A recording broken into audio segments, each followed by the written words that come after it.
Hey everybody, it is your pal Aaron from Aaron Toon Studios, and today I'm going to be talking about criticism and how not to let it crush your dreams, or how not to let it bother you, how not to take it personally.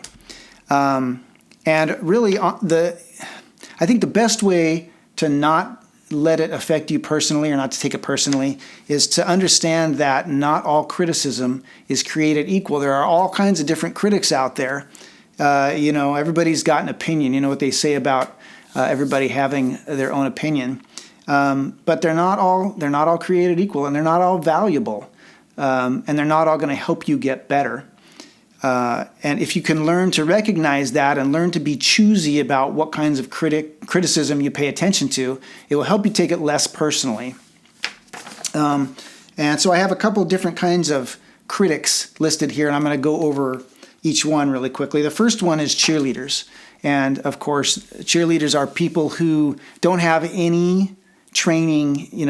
We're talking about songwriting here, so we'll say they're not songwriters. They don't understand how songwriting works. They don't have any knowledge of the subject, but they are going to tell you that everything you do sounds great. So, obviously here I'm talking about your friends, your family, your mom. Your mom is going to tank your career if you only listen to her for songwriting advice. Now, you need these kind of people in your life, because once you start putting your creative works out there into the world for scrutiny, we'll just say that the world is a cruel place. And so you need people who are going to have your back no matter what. But if you listen to them for songwriting advice, if you let them tell you that every song you write is great and you believe them, then you're never going to get better. So cheerleaders are valuable, but they're not the best people to help you get better at your craft. The next kind of critic I like to call ignoramuses. And like cheerleaders, they have no background in songwriting. They don't understand how songwriting works, but they think they do. And also, like cheerleaders, they're often well-intentioned. They're well-meaning. Their advice doesn't ring true or doesn't have any relevance to the real world. They'll say things like, "That's a great song. You need to go down to KISW and get that in the hand of one of the DJs there."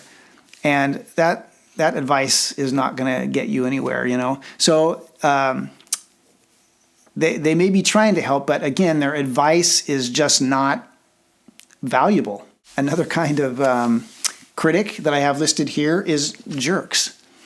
And these people often have some knowledge. This is the kind that you have to be most careful of affecting you personally, because these people do have knowledge of songwriting. They understand how song works. Maybe they've had a hit song, or they've had some success of some kind. And because of that, their words can wound you the most. But unfortunately, some people in this world like to be jerks. They find value in that for themselves somehow. And especially when they're in a position of authority, because they have some level of success that they think is higher than you, they'll use that to club you over the head and tell you that what you're doing sucks, for no other reason than to elevate themselves. I remember a quick personal story here. Back when I was just starting out as a songwriter, and I was hoping to get some contacts and get to know people and develop my skill, and I was looking all over for a songwriters association or a club to join, and I found this one in the Pacific Northwest.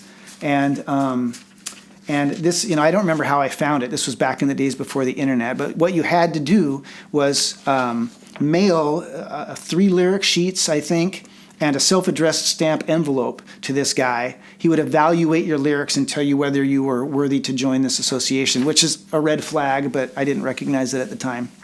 So I mailed all this stuff off. I mailed the lyric sheets, but I forgot to enclose the envelope, the self-addressed stamped envelope. And on the back, instead of writing Songwriters Association, I wrote Songwriters, and then I abbreviated association as ASS period. Well, a week went by and I got something back in the mail. It was from this guy, and he had gone out at his own expense to get an envelope and a stamp, and he had written a letter. He had taken my envelope. He kept the songwriting lyrics. He kept the lyrics sheets. But he had taken the envelope that he had opened and folded it up and put it inside his envelope with a note that said, hang on, let me find this. He said, "Where is the SASE that was specifically requested in the letter? !" And then he went on to say, "An ass is a donkey or someone who acts like one. The abbreviation for association is ASSN." And when I got this in the mail, I felt humiliated, like utterly humiliated, But I was young. I wanted so desperately to become a better songwriter, so I swallowed my pride. I let a few days pass, and then I sent him another envelope, with the proper abbreviation this time, with a self-addressed stamped envelope in it, asking if he could please take a look at the lyric sheets that I had already sent him and let me know if I could join the association. Well, a couple of days later, you guessed it, I got that envelope back. And inside was this note in red Sharpie. "You and I seem to have trouble communicating. I asked for 3 lyric sheets and a self-addressed stamped envelope. Try again." Well, of course, by that time I was really mad, and I managed to find this guy's phone number, called him while I was still seeing red, and as you can expect, that didn't go well. I don't remember the name of the association. I don't remember this guy's name, and I suppose that speaks volumes that his name and his association are completely forgotten to me at this time. But that story goes to, that's an example of someone who was just a jerk. There's nothing that he could have given me that would have been valuable. At the time, I didn't realize it. I wanted so bad to be a part of this association, but there's nothing I could have gotten from that guy that would have been valuable. So those are jerks. A couple more kinds of critics. The mentor. This is somebody who also has a ton of knowledge and experience in songwriting. Perhaps they've had some success, and they can provide positive feedback, which is sometimes a negative comment about one of your songs. Sometimes it's, they got to truth you about, this song is bad, or this verse goes on way too long, or, this intro is too long. You've got to get to the chorus quicker, or, these lyrics are just like, your second verse lyrics are awful. You've got to do something to take the song somewhere new. That kind of stuff that they can provide you that will actually give you something that you can do something with. Now you have knowledge that you can do something with. You've got it from somebody who has your back in a way different than cheerleaders. They've got your back, and they also have knowledge so that they can give you the advice you need to become better. And when you find a person like that, a mentor, that advice is gold. And you can't let anything that they say hurt your feelings personally. You really have to learn to divorce yourself from this creative work. A lot of people say, "Oh, my songs are my babies." Man, that cannot be the case. If you're going to write songs on any kind of a professional level, if you're going to put your art, your songs out there for public scrutiny, your songs cannot be your babies. You have to divorce yourself emotionally from what people say about those things, particularly when they're jerks or when they're mentors, because those people have knowledge, and so therefore their words mean more. Ignore the jerks. As soon as you realize somebody is a jerk, cut them out. There's nothing valuable you can get from them. As soon as you realize that somebody is a mentor, cling to that person and value everything that they tell you highly. And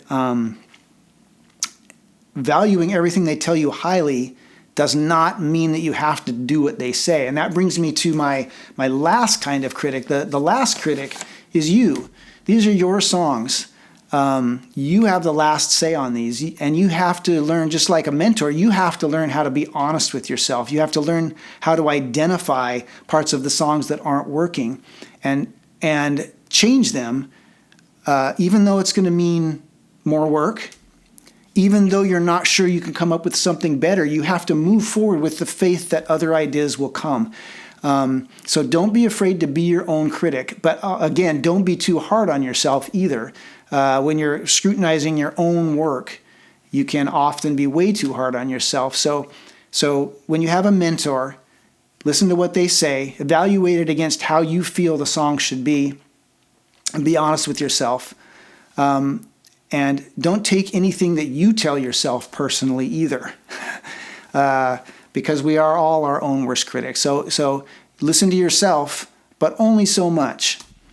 And that's the best advice I got on criticism. Evaluate the person that's giving you the advice and decide how valuable it is to you. And don't become personally attached, emotionally attached to your art. It's going to become its own thing, and it's, just like a parent, your job is to let it go out into the world and be independent. So that's all I got. I hope it was valuable to you. Remember that music is its own reward, and I will talk to you next time.